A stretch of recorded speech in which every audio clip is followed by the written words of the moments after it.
I'm Nathan Tuffy, Livestock reporter with the Farmers Journal, and today we're down here in Roscommon on Joe Murray's farm. Joe is a participant in the Teagasc Irish Farmers Journal Better Farm programme, and today we're going to look at what he's achieved on his farm over the last 2.5 years. Joe, you might just outline to me what type of farming system, what type of ground type you have here on the farm. Well, I suppose here in Gurtracloy, on my farm, we have a very wet, heavy farm. It's fragmented, which leaves it possibly a bit more difficult to operate.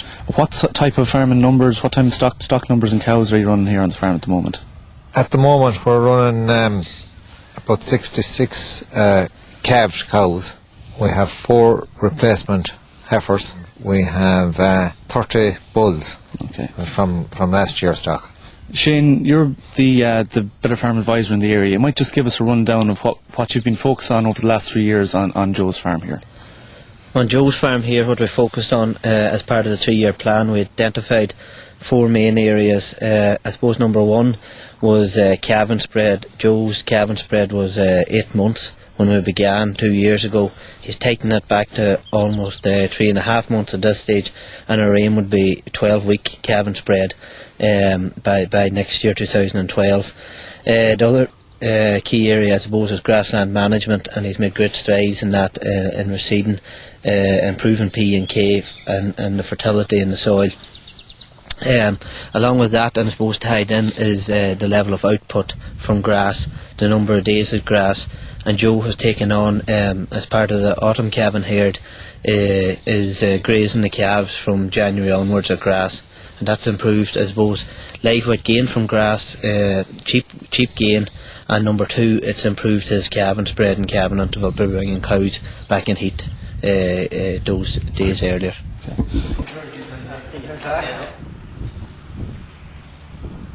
What has the gross margin increased by on Joe's farm here, and where do you hope it to be at the end of the 3 years? On Joe's farm here, on a wet heavy farm, it started in a negative gross margin, so basically he was eating into a single farm payment from word go.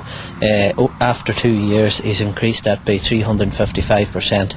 After the 3 years we're hoping that the gross margin will be somewhere in the region of 500 to 550 gross margin per hectare, which is a fair achievement from a minus figure. So that in end result would mean that he's a net profit and that he's holding all his payments and making a net profit. How has he managed to get to increase his gross margin by so much in the last 2 years? The main areas that we looked at as regards increasing the gross margin was keeping a handle on variable costs, which was difficult, by increasing cow numbers, by correcting P&K, which meant that extra fertiliser compounds had to be applied, and also by reseeding. It drove up variable costs, but we got a handle on that. We reduced the amount of meal input by making more use of grass. Okay. And in terms of variable costs, even though he has increased his stock numbers significantly, what are the main things that have pushed up his variable costs since the start of the programme? The main areas that would have pushed up the variable cost would be the concentrate bill by finishing bulls, but we felt that for the amount of meal that he was inputting, we're getting a reward from it. The other area was the fertiliser went up over the 2 years, but I think we've got a reward from that. We've better quality grass and we're getting better weight from grass. So at the end of the day, it's a 3-year programme, but Joe will continue to apply P&K, but he feels he's getting results from it. Joe, the other thing, you have a very wet farm. Does the paddock system have any advantages from a grassland management point of view in order to move stock on? Or it does, yeah.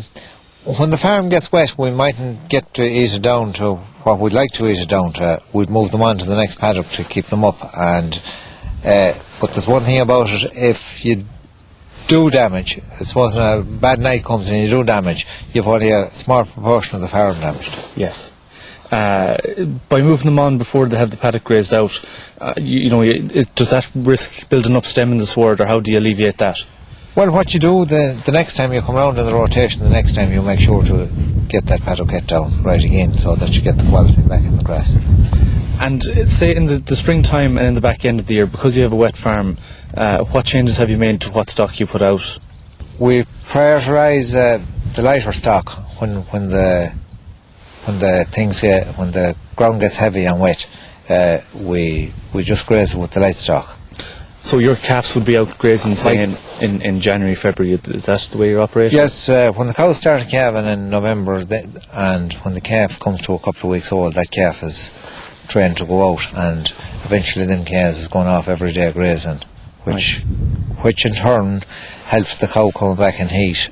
The calf separates the bond between the mother and the And it helps increase the live weight gain of the calf too, I presume. And it helps, we have young calves now, and you would get them when they be 2 months old, you would be getting 1.2 and up on 1.3 kilos per day live weight gain, which is a huge benefit on a wet farm. Yeah.